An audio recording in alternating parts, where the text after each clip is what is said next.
사랑으로 허물을 덮는 신앙, 그런 제목 가지고 말씀을 살펴봅니다. 금요일 날 이제 시골에서 깨를 떨었는데 어머니가 나는 눈이 아프다 그렇게 말씀하셔요. 그래서 눈꺼풀을 까뒤집어 보니까 염증이 아주 심합니다. 결막염이 생겼어요. 그래서 제가 카톡에다가 급한 마음에 엄마가 눈이 가렵다고 눈을 긁어서 결막염이 생겼습니다. 병원 약국 가까이 있는 사람은 약 좀 하나 사다가 드리세요. 그랬더니 김묵길 집사가 자기 집에 있는 약을 가져다가 어머니 눈에 발라드렸습니다. 제가 오늘 나오면서 어머니 눈을 살폈어요. 그랬더니 붓기가 많이 가라앉고 그리고 눈을 뜨실 수 있는 그런 상황까지 됐습니다. 이 여인은 자녀들로 하여금 사랑받는 여인입니다. 안약 그러니까 라우디아 교회에 대한 예수님의 경고의 말씀이 생각납니다. 당시 라우디아 교회는 아주 큰 부자였습니다. 그냥 보통 부자도 대단한데 그 교회 자체가 큰 부자였어요. 그래서 어떤 문제가 생기면 다 돈으로 해결합니다. 부자들은요, 돈으로 전혀 할 수 없는 것 같도 합니다. 그 중에 하나가 무엇입니까? 돈으로 우주선을 타고 우주에도 갔다 옵니다. 이제 지금 달나라 가는 사람도 모집하고 있습니다. 이제 우주 비행사나 달나라 가는 것이 아니고 보통 평민이라도 돈이 있으면 우주 달나라도 가고 좀 더 발달하다 보면 화성도 가지 않겠어요? 또 그리고 너무 열정이 뜨거워서 태양까지 가지 않겠어요? 하여튼 돈은 능력이 됩니다. 그런데 예수님께서 그 라우디아 교회를 바라보시면서 이들이 돈이 풍성해서 돈으로 모든 문제를 해결하는 것 같았지만 그 심령 가만히 들여다보니 그 라우디아 교회가 아주 곤고합니다. 돈으로도 해결하지 못할 많은 것들이 있는 것을 알게 됐습니다. 그래서 주님께서 너희들은 오히려 더 가난한 사람이 되었구나. 너희들 속에 보니까 많은 고민, 걱정, 염려, 자신을 짓누르는 것들이 많이 있구나. 그러니 너희들이 안약을 사서 너희 눈에 발라봐라. 그러면 너희가 벌거벗은 수치가 드러나게 될 것이다 말씀하시면서 이렇게 말씀하십니다. 내가 너희를 권하노니 너희는 내게서 불로 연단한 금을 사서 부유하게 하고 신 옷을 사서 입어 벌거벗은 수치를 보이지 않게 하고 안약을 사서 눈에 발라보게 하라. 여러분, 이 안약이 뭐겠어요? 사람은 자신의 지성, 자신의 지혜로, 자신의 야망으로 살아갑니다. 다시 말하면 하나님의 말씀과 성령의 역사를 배제한, 그래서 자기가 자기 지식을 최대로 극대화하고 자기 이성을 최대로 극대화하고 그리고 자신의 야망을 최대 극대화합니다. 그러다 보니까 선, 악을 구별하는 구별점이 없어져 버렸어요. 그러니까 내 눈에 안약을 사서 발라봐라. 그러면 너 자신이 벌거벗은 게 보인다는 거예요. 너 자신의 수치가 보인다는 거예요. 너가 영적으로 얼마나 형편없는 사람인가가 보인다는 거예요. 이 안약이 무엇이겠습니까? 곧 하나님의 말씀입니다. 하나님의 말씀이 내 속에 들어오면 하나님의 말씀은 좌우의 날이 선 검처럼 예리해서 찔러 쪼개기까지 하고 내 속에 있는 죄악을 다 뭐라 그래요? 전문적인 용어로 바라시, 뼈와 살을 다 구분하듯 그렇게 죄악을 골라내서 다 그걸 버리게 한다. 한 2, 3년 됐나요? 어머니가 눈 수술을 하셨는데 눈 수술하기 전에 제가 시골집에 가면 집이 너무 더러워요. 그래서 빗자루를 들고 방을 막 씁니다. 어머니가 하시는 말씀, 야, 너는 왜 집에만 오면 자꾸 빗자루를 들고 그렇게 청소를 하느냐. 그래서, 아이, 괜찮아요. 그냥 대충 하는 거예요. 그러면서 이제 빗자루질도 하고, 그 다음에 밀대가 있잖아요. 밀대로다 이렇게 쓱쓱해서 먼지를 제거를 해드립니다. 그리고 이제 눈수술을 하셨어요. 그리고 눈수술한 그날 제가 어머니를 모셔다 드렸는데 어머니가 깜짝 놀라시면서, 야, 집이 돼지우리구나. 왜 이렇게 더럽냐. 그러시더니 빗자루를 드시더라고요. 그래서 제가 빗자루를 주세요. 제가 청소할게요. 그거 쓸어드렸어요. 육신의 눈이 밝아도 자기 자신의 집에 쓰레기가 있고 먼지가 가득한 것이 보이는데 하물며 영적으로 밝아보세요. 자기 마음속에 있는 영적인 쓰레기들, 영적인 더럽고 추잡한 오염들, 그것을 왜 잘라내지 않겠습니까? 그렇습니다. 오늘 여러분은 주의 전에 나와서 주의 말씀을 들으며 영적인 눈이 밝아지기를 예수 그리스도 이름으로 축원해 드립니다. 오늘 본문의 주인공은 노아입니다. 노아는 언제나 하나님만 바라보면서 살았어요. 하나님 제일 하나님 아버지 최고. 한번 따라합시다. 하나님 아버지 최고. 하나님 아버지 최고. 아, 손도 이렇게 해야지. 하나님 아버지 최고. 하나님 아버지 최고. 네, 하나님 아버지 최고. 그렇게 인생 살아왔습니다. 노아가 살던 시대는요, 두 가지로 그 시대를 판단합니다. 폭력이 난무한 시대라는 거예요. 그 다음에 결혼 제도가 완전히 깨진 그런 시대입니다. 당시에 이제 네피림이 있었는데, 이 네피림이라는 뜻이 비범하다는 뜻도 있지만 떨어지다 그런 뜻도 있어요.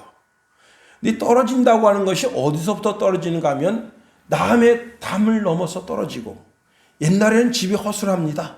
그냥 대충 그냥 석가래 얹고 그 다음에 비만 가리는 정도 집이었어요. 그래서 남의 집을 도둑질을 하러 들어갈 때 지붕을 대충 헐고, 그리고 그 집에 떨어지는 자, 뭐예요? 이런 사람이 강도, 도둑놈, 도둑대, 이런 짓을 하는 놈이 바로 네피림의 단어가 주는 의미입니다. 그러니까 그냥 힘 있는 놈이 그 사회를 지배하는 사회가 바로 노아 시대예요. 힘이라는 것이 무슨 정치적인, 문화적인, 예술적인 힘이 아니라 주먹의 힘이죠.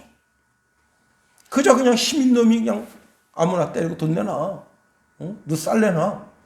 너 금 내놔. 그렇게 하는 거예요. 그 다음에 또 하나가 무엇이냐면 결혼제도가 엉망진창이 됐습니다. 하나님의 아들들이 세상의 딸들을 봅니다. 여러분, 예수 믿는 자녀들은요, 그래도 다 그냥 자기가 신앙 안에서 자기 마음을 깨끗하게 하고 자기 몸을 깨끗하게 하고 정결한 삶을 사는데, 세상 사람은 그렇지 않아요. 막 살아요. 그냥 거치는 게 없어요. 육신의 쾌락을 위해서 막 살아갑니다. 그런데 이 믿음의 아들들이, 하나님의 아들들이 세상 처녀를 보니까 참 이쁩니다. 눈 쌍꺼풀하죠. 그 다음에 여기 보톡스 맞아가지고 주름을 싹 피죠. 얼굴이 반듯하죠. 그 다음에 젖가슴에도 이렇게 물풍선 넣어가지고 가슴을 키우죠. 그러니까 믿음의 남자들이 세상 여자를 보니까 와, 이쁜데. 그리고는 결혼제도가 막 깨져버리니까 가정이 급속도로 파괴되면서 어떤 일이 벌어졌느냐. 그때 당시에 하나님이 구원할 가정이 딱 한 가정밖에 안 남았다는 거예요. 그 결혼제도를 통해서 모든 가정들이 다 파괴가 된 거예요. 그냥 노아 가정 한 가정만 딱 남았어요. 그런데 그 노아 가정, 그 노아를 보니까 하나님께서 노아를 세 가지로 판단하셨습니다. 창세기 6장 9절 말씀해 보니까 노아의 사적은 이러하니라. 노아는 의인이요 당세의 완전한 자라. 그가 하나님과 동행하였으며 그랬습니다. 노아는 당세의 의인이었다. 완전한 자였다. 하나님과 동행하는 자였다. 이 세 가지 단어로 노아를 평가합니다.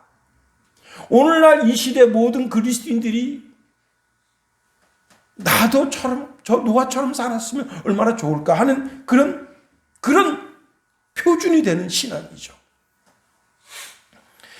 자, 노아는 하나님 말씀에 철두철미하게 순종하는데 넌 가서 잣나무를 잘라서 방주를 만들라.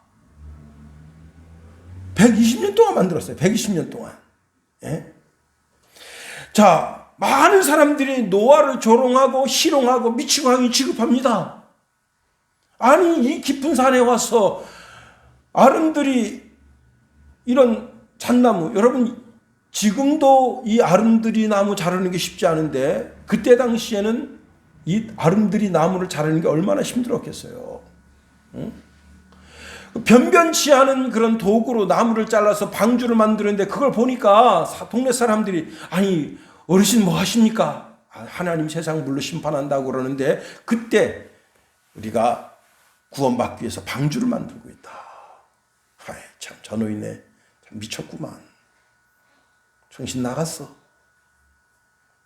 저 노인네랑 말 섞는 우리 자신이 참 그렇구만.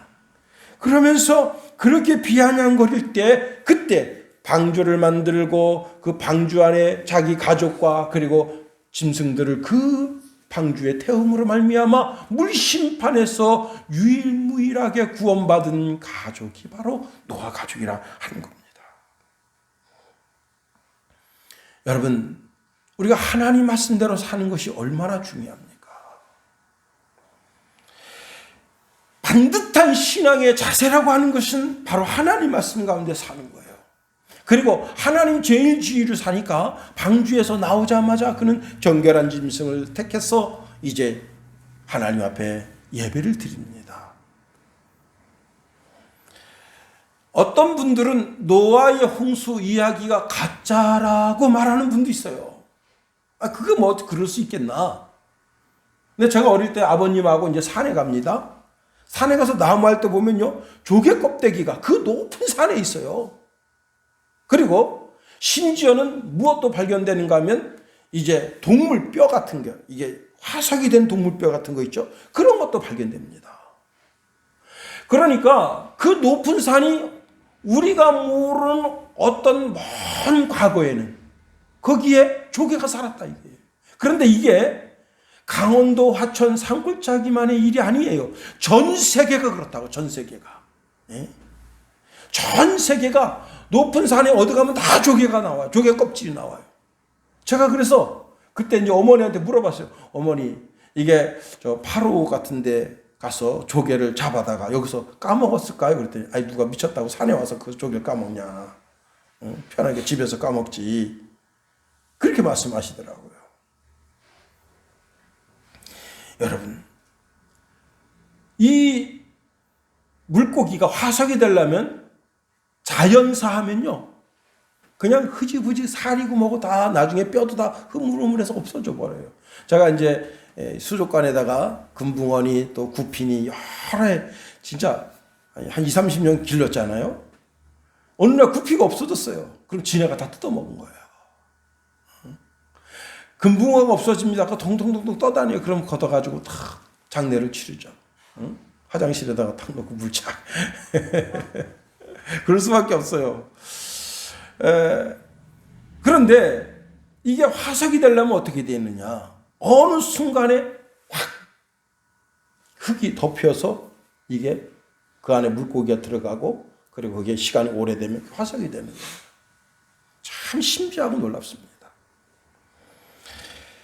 자, 그렇게 해서 온 세상이 물로 심판받을 때 노아만 유일무이하게 거기서 구원받았습니다.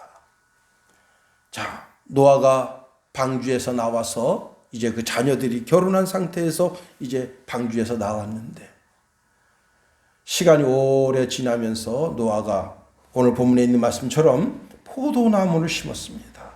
그리고 포도를 따서 포도주를 담궜어요. 그리고 포도주를 마시고 아주 만취한 상태에서 그만 옷을 홀라당 벗고 거기에 누웠습니다. 그때 손자 가나안이 늘 할아버지가 놀아주니까 할아버지가 계신 방에 딱 들어갔더니 할아버지가 옷을 하나도 걸치지 않고 있는 거예요. 뛰쳐나와서 자기 아버지한테 이야기합니다. 아버지가 그런가 그렇지 아니한가 그 들어가 보고는 나와서 그 형제들한테 아버지의 수치를 이야기합니다. 이제 아버지 어제 말이야 술 그렇게 많이 드시더니 그래 실수할 줄 알았다고 말이야. 응? 아버지 주책이야. 응? 손자 앞에서 말이야 옷을 훌러덩 벗고 저게 뭐냐고 막 그리고는 자기 아버지를 비난했습니다. 그때 두 형제가 아버지의 옷가지를 들고 뒷걸음질 쳐가면서 장막에 들어가서 아버지의 하체를 보지 아니하고 그 옷을 입혀들었어요. 자, 어제 내가 이 옷을 입지 않고 잤는데 아침에 깨어보니까 색다른 옷을 입고 있습니다. 그래서 이거 어떻게 된 거냐 물었더니 간밤에 있었던 사건이 드러납니다. 그때 노아가 아주 분노가 폭발했습니다. 자기 눈에 넣어도 안 아플 손자 그 가나안을 향해서 저주를 하는데 가나안은 저주를 받아 그 형제의 종들의 종이 되기를 원한다 했습니다. 여러분 조선시대에도요 종놈은 사람 취급 못 받았습니다. 지금으로부터 100년 전에 프랑스에서 여자는요 사람 취급 못 받았어요. 투표권도 없었어요.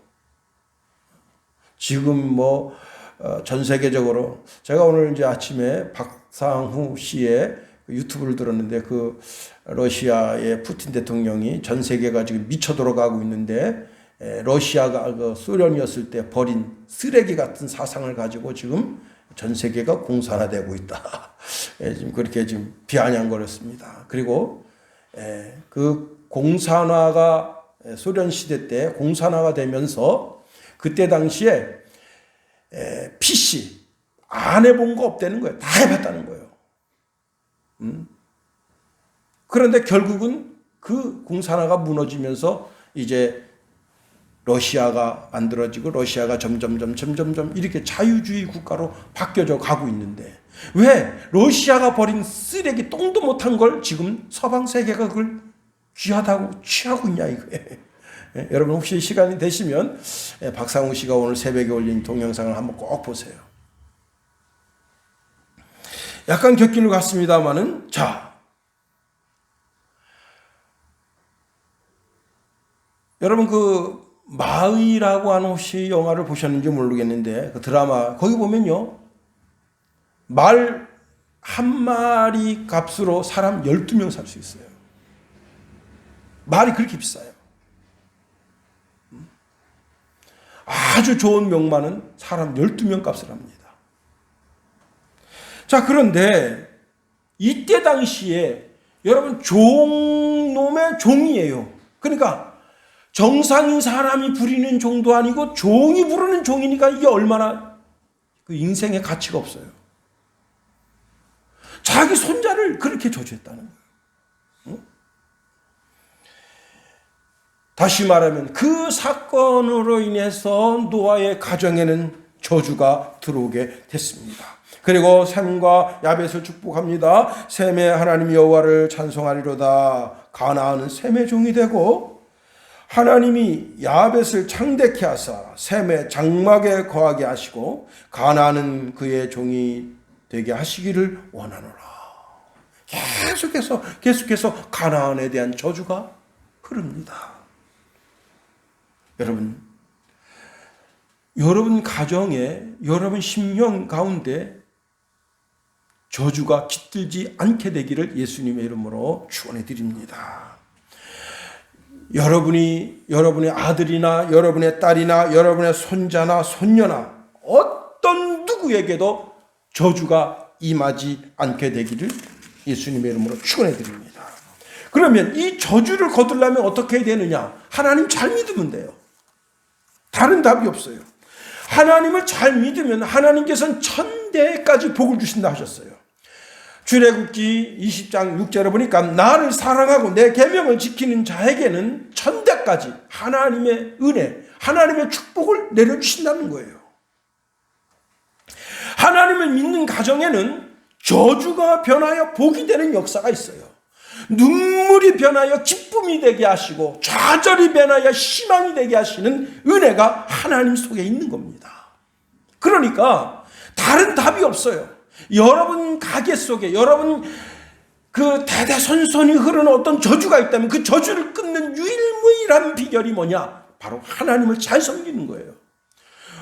우상, 여러분 므낫세라고 하는 왕이 있었는데 그 므낫세라고 하는 왕이 지 아버지의 신앙을 버리고 유다 전체에다 우상을 깔았어요. 우상 전체를. 심지어는 성전 안에도 바알상을 그리고 아세라상을 갖다 깔아놓고 하늘에 해, 달, 별 이런 것들을 섬기는 그런 신전도 만들고 푸른 나무에다가 절하는 것도 만들고 심지어는 자기 새끼를 갖다가 몰루게 제사로 목을 따가지고 죽여가지고 피를 쏟고 자기 자식을 불로 태워 드리는 그런 정말 아버지로서는 부모로서는 할 수 없는 그런 아주 사악한 짓을 저지릅니다. 그래서 하나님께서 이 므낫세를 다른 나라에 포로로 잡혀가게 하는데 어떻게 하느냐? 목에다가 착고를 찼어요. 여러분 개 말 안 들으면 어떡합니까? 목줄 하자. 목줄. 개 목줄 하잖아요. 목줄하고 그 다음에 이 다리에다가 이렇게 착고를 채워서 그 착고 끝에다 요만한 쇠 방울을 달아놓은 거예요. 못 도망가게. 그렇게 해서 남의 나라에 끌려갔습니다. 그때 그 남의 나라에 끌려가는 게 거기 끌려가 있는 상태까지가 저주잖아요. 하나님 배신하고 하나님 배반하고 하나님 말씀을 콧등으로 듣고 그러다가 남의 나라에 거기 가서 끌려가서 거기서 대성통곡하고 하나님 앞에 회개했습니다. 그랬더니 그 왕이 그 므낫세를 다시 돌려줬어. 너 나라로 돌아가라. 그리고 그 나라 가서 너 유다 나라에 가서 왕이 되라. 그 어떻게 했겠습니까? 자기가 만든 모든 우상을 다 때려부셨어요. 그리고 하나님만 섬겼습니다. 다른 방법이 없어요. 혹시 누가 내 마음속에 내 심령 가운데 저주의 말을 했더라도 그 말을 지울 수 있는 유일무이라는 것은 하나님밖에 없습니다. 그래요. 자, 예수님께서 갈릴리 나사렛 동네에 사시다가 이제 이사를 하셨어요. 스불론과 납달리 지역 갈릴리 호수가 있는 가버나움으로 가서 거기 사셨습니다. 그랬더니 성경이 이렇게 말하고 있어요. 흑암에 앉은 백성이 큰 빛을 보았고 사망의 땅에 그늘에 앉은 자들이 빛을 비췄다 했어요. 예수가 오면, 예수가 그 사람 속에 오면 흑암이 물러가고 사망이 물러가고 하나님의 진리의 빛이 그 사람을 비춰서 옳은 길로 인도하고 모든 저주가 사도행전 26장 18절 말씀해 보니까 그 눈을 뜨게 하여 어둠에서 빛으로 사단의 권세에서 하나님께로 돌아가게 하고 죄의 사함과 나를 믿어 거룩게 된 무리 가운데서 기업을 얻으리라. 여러분, 집이 천국이 되는 다른 비결은 없어요. 오직 예수, 오직 하나님 말씀대로 우리 집이 살아나가게 될 때, 그럴 때 가정이 천국이 되는 겁니다. 더 나아가 가정이 행복하고 화목하게 되는 비결은 절대 해서 안 될 일이 있다는 사실을 알아야 됩니다.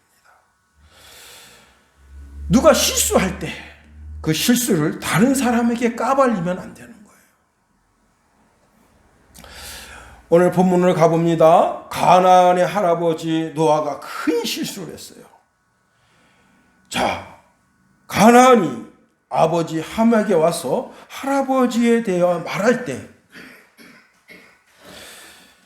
함이 그 아버지 방에 들어가 보니까 아버지가 이불을 훌러당 걷어 차고 알몸으로 자고 있습니다. 참 부끄럽죠. 그럴 때 함이 아버지 옷을 갖다가 입혀드렸으면 얼마나 좋았겠어요. 남의 수치와 허물을 덮어주었으면 얼마나 좋았겠어요. 그런데 남의 수치와 허물을 덮어줄 생각은 하지 아니하고 그걸 와서 다른 형제들한테 이야기합니다. 다시 말하면 자기 아버지의 수치를 다른 사람에게 까발린 거예요. 그게 죄가 되는 거예요. 그래서 처음 목격한 가나안도 그 아버지 함도 저주를 받게 되는 거예요. 제가 설교를 시작하면서 노아는 성경에서 당대의 의인이고 완전한 사람이고 하나님과 동행하는 사람이었다 소개했습니다. 이 포도주를 마시고 취함을 인해서 그 완전함이 깨진 거예요. 여러분 전도서 2장 7장 20절에 보니까 선을 행하고 죄를 범치 아니하는 의인은 세상에 아주 없느니라 말씀했습니다. 제 아무리 의인이고 깨끗한 사람이라도 죄 안 짓는 사람 없다는 거예요. 이 세상에 실수하지 않는 사람이 어디 있겠어요? 모든 사람이 다 실수합니다. 혹시 내가 죄를 짓고 넘어져도 저 사람은 정상적인 사람이구나 이렇게 이해해야 되는 거예요. 많은 사람들이 목사니까 완벽하겠지 생각하면 큰 오산입니다. 모든 사람이 다 죄를 짓고 하나님의 영광에 이르지 못한다 했어요. 이렇게 실수하고 넘어졌을 때 그 손을 잡고 일으켜주는 자가 되어야 하는 겁니다.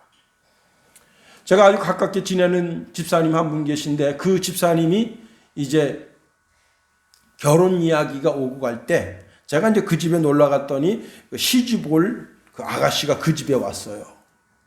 근데 그 아가씨가 섬기는 그 교회 목사님이 그 교회에서 쫓겨났어요. 어떤 이유에서 쫓겨났는지 모르지만은 다들 궁금해합니다.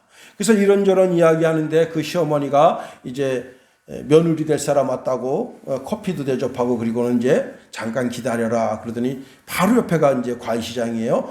가서 이제 수박도 사오시고 참외 그다음 토마토를 사오셔서 딱 해서 자기 며느리 될 사람을 대접합니다. 여러분 차 대접하는 것하고 과일 대접하는 건 틀려요. 차 대접하는 것은 그저 이야기나 하자 그런 뜻이지만 과일 대접한다고 하는 것은 내가 너를 귀하게 여긴다 그 뜻이에요. 또 자기 집 며느리로 들어올 사람이니까. 자, 이런저런 이야기하다가 그 며느리 될 사람에게 이렇게 물었어요. 야, 너 섬기는 교회 있지? 그 교회 목사님 왜 나가셨니? 이렇게 물어본 거예요. 그랬더니 이 며느리 될 자리에 있는 그 아가씨가 하는 말이 저는 몰라요. 그때 저는 딴 데가 있어서 몰라요. 하고 그렇게 이야기하니까 시어머니 될 사람이 어떻게 더 이상 묻겠어요. 그리고는 이제 뭐 다 거기 젊은 사람들이 꽤 많이 있으니까 시어머니하고 시아버지가 너들끼리 이제 놀아라. 그리고는 당신들 방으로 가셨어요. 그 남편 될 사람이 제가 그 집사람 굉장히 친해요. 물은 거예요. 당신 그 이유 잘 알잖아. 근데 왜 말씀 안 드렸어 그랬더니 그거 제가 말하면 제가 제 입술로 죄 짓고 그 말 들은 사람이 또 가서 또 그 교회 그렇대 저렇대 하면서 입술로 또 죄 질 거 아니에요. 그래서 제가 말 안 한 거예요. 와, 참 지혜로운 여인입니다. 남의 죄를 내 마음에 담아두고 그 죄를 자꾸 퍼뜨리면 그것 때문에 내가 또 죄짓고 그 이야기 들은 사람이 또 그 이야기를 퍼뜨리면 또 죄짓고 계속 죄질 거 아니에요. 그러니 제가 어떻게 말하겠어요. 여러분 어떤 사람은 목사가 완벽하기를 기대합니다. 장로님이 권사님이 완벽하기를 기대합니다. 그게 큰 실수예요. 사람은 완벽한 사람이 없는 겁니다. 잠언서 10장 12절에 보니까 미움은 다툼을 일으켜도 사랑은 모든 허물을 가리우느니라. 잠언서 17장 9절 말씀해 보니까 허물을 덮어주는 자는 사랑을 구하는 사람이다 말씀했습니다. 여러분 우리가 법대로 하면 다 감옥에 가야 돼요. 그러나 사랑으로 덮어주니까 그 수치와 허물이 덮어지는 겁니다. 우리 주님은 우리의 수치와 허물을 덮어주기 위해서 이 땅에 오셨어요. 베드로는 베드로전서 4장 8절에 보니까 무엇보다 열심으로 서로 사랑할지니 사랑은 허다한 죄를 덮느니라 했습니다. 그렇습니다. 그러면 어떻게 하면 다른 사람의 수치와 허물을 덮어줄 수 있겠어요? 이게 참 힘들고 어려운 거예요. 저도요, 이 목사님들이 목사님 뭐 좀 상의 좀 하십시다. 이야기하면 요 입이 아주 간질간질해요. 주여 제 입에 파수꾼을 세워주세요. 제 입에 파수꾼을 세워주세요. 말하려다가 아니지. 말을 하다가 아니지 하고 말을 거둘 때가 많습니다. 시편 기자가 그런 고백을 합니다. 시편 141편 3절에 보니까 여호와여 내 입 앞에 파수꾼을 세우시고 내 입의 문을 지키소서. 여러분, 내 입으로 남의 허물을 까발리지 않고 험담하지 않게 도와주세요. 내가 내 속에 있는 정말 다른 사람 수치와 허물을 드러내면 그러고 싶은 마음이 많을 때 주여 제 입술에 이 문을 좀 지켜주십시오. 그렇습니다.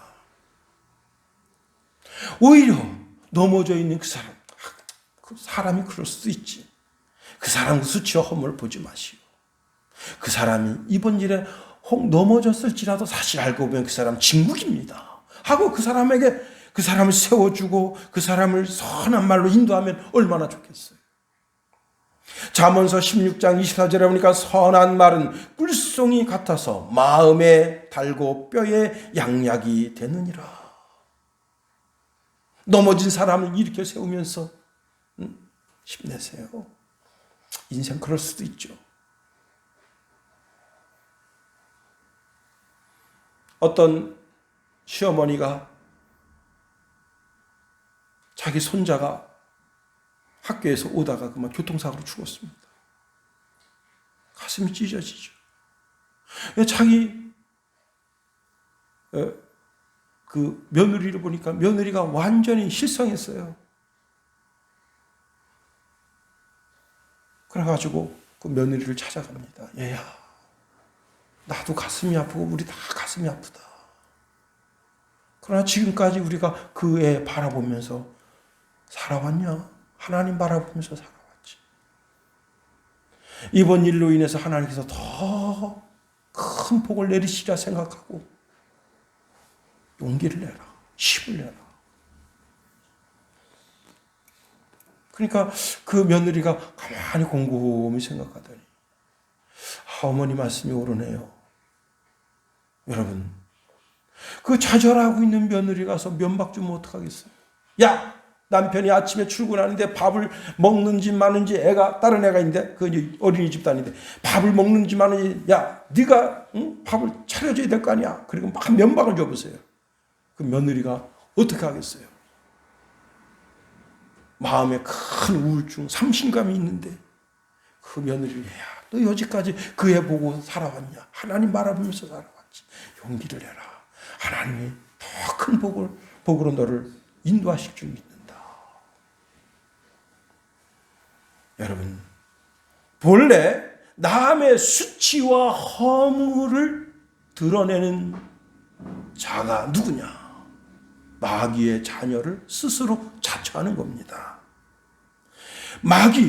마귀는요, 헬라어로 디아볼로스입니다. 디아볼로스. 원래 이 디아볼로스라고 하는 뜻이 뭐냐면 중상모략하다 뜻이에요. 고소한다 그런 뜻이에요. 마귀를 그래서 참소자라 말합니다. 원래 이 디아볼로스의 디아라고 하는 뜻이 뭐냐면 비트윈이에요. 무엇과 무엇과의 사이, 하나님과 성도의 사이, 부부 사이, 부모와 자녀의 사이, 사장과 사원의 사이, 그 사이를 뒤집고 가는 자가 누구냐? 마귀입니다. 다시 말하면 사장의 허물을 보고 사원들에게 자꾸 고자질합니다. 그게 마귀짓 하는 거예요. 다른 게 마귀짓이 아닙니다. 두 사람이 그냥 알콩달콩 잘 부부가 재밌게 잘 지냅니다. 그런데 그 친구가 와서 그 와이프한테 말합니다. 그 말이야, 당신 남편 말이야, 응? 내가 절친이잖아. 초등학교 때부터 걔 뭐 다 알아. 걔 연애사를 내가 다 꿰고 있다. 그래 그 사이를 딱 끼집어두면 그 와이프 될 여자가 우리 남편이 과거가 많은 사람이구나. 결국 어떻게 돼 있어요? 가정 깨지는 거 아니에요. 마귀가 하는 짓이 바로 그와 같은 짓이에요. 에덴 동산에 하나님과 아담과 하와의 사이를 깨트렸어요. 그리고 하와와 아담 사이를 깨트렸어요. 그리고 아담과 하와와 그 자녀의 사이를 깨트렸어요. 그게 바로 마귀가 하는 짓입니다. 그러니 우리는 우리 입을 잘 지켜야 돼요. 에베소서 4장 29절에 보니까 무릇 더러운 말은 너 입 밖에도 내지 말고 오직 덕을 세우는데 소용되는 대로 선한 말을 하여 듣는 자들에게 은혜를 끼치게 하라 말씀합니다. 베드로전서 4장 4절에 보면요, 누가 말하려면 하나님의 말씀하는 것 같이 하라 했어요. 입만 열면 저주, 입만 열면 비난, 입만 열면 욕하는 사람은 난 마귀 사람이야 라고 말하는 거예요. 입만 열면 거짓말하는 사람, 그 사람 마귀의 사람입니다. 요한복음 8장 44절에 보니까 마귀의 자녀들은 순 거짓말이라고 했어요. 거짓말하는 사람 대통령 뽑으면 안 됩니다. 우리가 지난 5년인가요? 5년 동안 충분히 당해왔어요. 그 나루혼가 뭔가 쏠 때 거기다가 병풍으로다가 지금 우리 대통령이 과학자도 쭉 세워놨잖아요. 지금 난리입니다, 난리. 우리 입술이 다 복되어야 됩니다. 우리 입술로 하나님의 말씀을 전해주고 입술로 참 복된 말을 해줘야 돼요. 남의 허물을 들춰내면 나 스스로 마귀의 자녀가 됐다고 하는 것을 스스로 드러내는 것뿐입니다. 아주 오래전인데요, MBC가 참 가슴 아픈 걸, 성도들의 가슴 아픈 걸 전해줄 때가 많습니다. 어떤 교회가 본당에서 예배드리고 마당에서 예배드려요. 그 본당에서 예배드리는 분들은 부목사 파고 마당에서 예배드리는 파는 담임 목사님 파입니다. 그렇게 3년 동안 예배드렸어요. 참. 근데 그게 무엇 때문에 일어났느냐? 이간질 때문에 일어난 거예요. 이간질 때문에. 법원에서 다 조사했어요. 경찰을 통해서 다 조사하고 다 했는데 혐의가 없어. 근데 이 담임 목사를 강대상에 못 세우는 거예요. 마귀에게 놀아난 거예요. 교회가 깨진 거 아닙니까? 자, 다시 성경으로 돌아가 봅니다. 이 일이 왜 일어났어요? 왜 가나안이 저주를 받고 그 아버지가 저주를 받고 종의 종이 되고 왜 이런 비극이 일어났습니까? 술 취하면서 일어난 거예요. 술 취하면서. 최근에 음료 사건 때문에 온 나라가 시끌시끌합니다. 이 사건이 있기 2주 전에 한 사람이 콜라를 마셨는데 콜라를 마시고 병원에 입원했어요. 그 회사 측에서는 이 음료수 마시고 사원이 쓰러졌을 때 별것도 아닌 것처럼 여겼는데 병원에서 그 음료를 가져가서 국과수에다가 조사를 하게 했더니 거기에 뭐가 들어있었는가 하면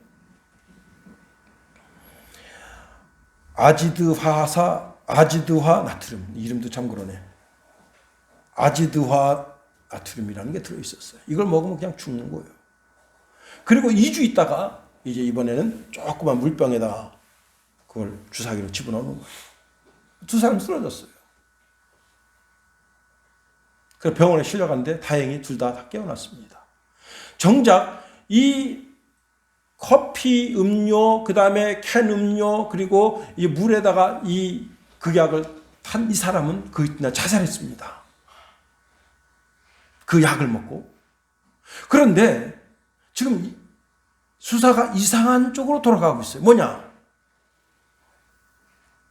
이 회사가 어떤 회사인가 아주 큰 중견 회사예요. 이 한 사람이 아주 극도로 내성적인 사람이었대요. 그게 무슨 뜻이에요? 그 말을 뒤집으면 사람들이 다 그 사람 왕따시킨 거예요. 지금 그래서 이 사람을 왕따시킨 것에 대한 조사를 하고 있습니다. 한 사람 박아놓고 그 회사에서 그 사람 바보 취급한 거예요. 근데 다들 아니라 우리 회사 화목하고 그런 회사 아니라고 다들 지금 발뺌하고 있습니다. 뭘 마시는지 조심해야 되는데 특히 술은 조심해야 됩니다. 에베소서 5장 18절에 보니까 술 취하지 말라 이는 방탕한 것이다 했습니다. 방탕한 것이다라고 하는 것이 뭐냐면 죄악의 길로 마음껏 달려갈 수 있는 길이 열린다는 거예요. 술 취하게 되면. 응? 술 취하게 되면 죄악으로 달려가는 고속도로가 열려진다. 방탕으로 가는 길이 열려진다. 여러분, 카이스트 교수가 술 취해서 학생들 보는 앞에서 바지를 내렸습니다. 음란 행위로 그 직위에서 잘렸어요. 그 사람이요, 국회에 가서 국회의원들을 호통치던 사람이에요. 제주도 지검장이 만취 상태에서 안에 아무것도 안 입고 이거 바바리 코트만 입고 와서 이거 봐라 그러다가 잘렸잖아요. 응? 여러분, 술 취하면 타락의 길로 가는 거예요. 바울이 디모데에게 너 비위가 약하니까 포도주 좀 쓰라 그렇게 했다고 해서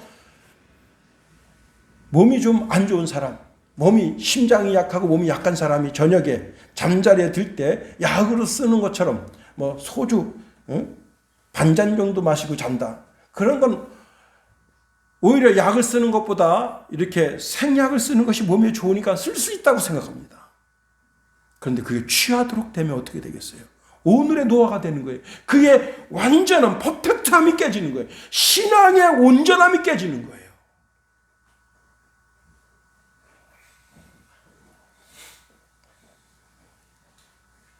후배 법무사가 회식 자리에서 술 먹고 음주운전하다가 딱 걸렸어요. 그거 10,000원 내고 대리인 기사 부르지. 그 10,000원 때문에 자기가 면허정지 6개월 당하고요, 벌금 300만 원인가 내고, 그 다음에 자기가 계속 차를 끌고 다녀야 되잖아. 그래가지고 나한테 이상한 어플을 보여주더라고.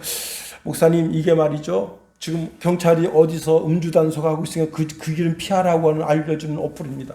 내가 그거 왜 깔았냐 그랬더니, 제가요, 그만 술 한 잔만 한다고 하는 것이 한 잔이 3병을 마셔가지고 딱 걸렸어요. 6개월 동안요, 어떻게 했느냐. 집이 남산면인데 남산면에 가지 못하고 여기서 밤 12시 되기까지 기다려요. 왜? 어디서 음주 단속한지 그 어플 깔아도 안 돼. 그래서 12시까지 기다려요. 그럼 12시까지 기다리면 그때는 해제돼요. 그러면 그때 가는 거예요, 집에. 이게 얼마나 비참하냐. 이번에 걸리면 구속이에요.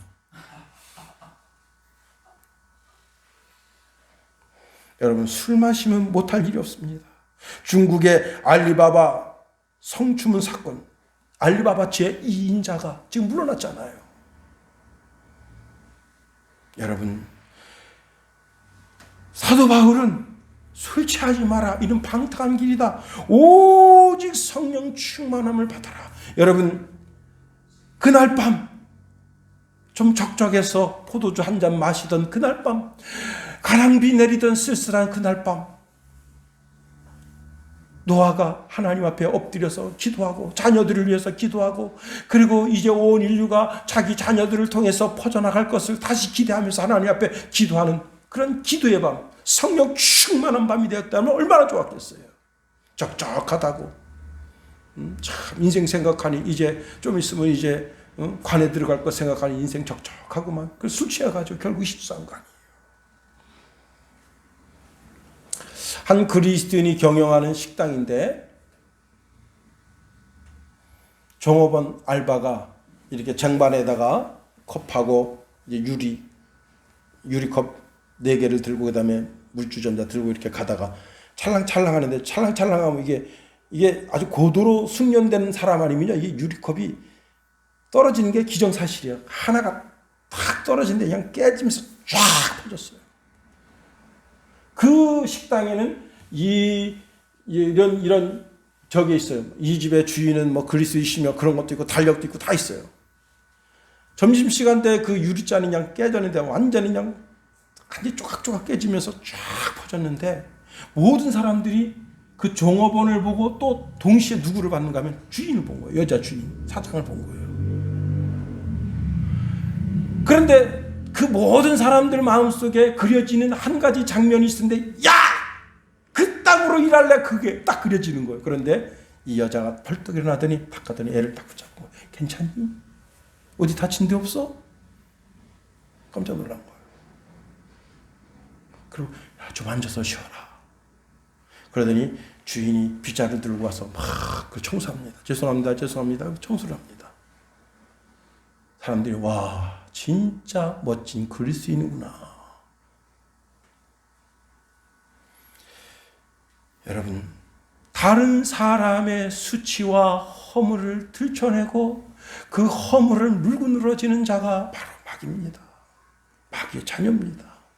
사랑으로 사람의 수치를 덮고 그 사람을 위하여 오히려 넘어진 사람을 일으켜 세우며 바른 길을 가도록 인도한다면 그 사람은 하나님의 사랑입니다. 이 한 주간 어떤 삶을 살기를 원하십니까? 사랑으로 다른 사람의 수치와 허물을 덮어주고 그 사람을 일으켜 세우며 올곧은 길로 인도하는 저와 여러분이 다 될 수 있기를 예수님의 이름으로 축원해드립니다. 기도하겠어요. 하나님 감사해요. 하나님 우리를 붙드시며 인도하소서. 사랑은 허다한 허물을 덮는다 했는데 우리 속에 사랑 충만하게 도와주시옵소서. 예수님의 사랑, 하나님이 우리를 인내하시는 그 사랑을 우리가 가지고 그 사랑을 실천하며 내 삶 속에 만나는 모든 사람들의 수치와 허물을 덮고 그들을 올곧은 신앙의 길로 인도하는 우리가 될 수 있도록 우리의 삶을 주장하소서. 예수님 이름으로 기도합니다. 아멘.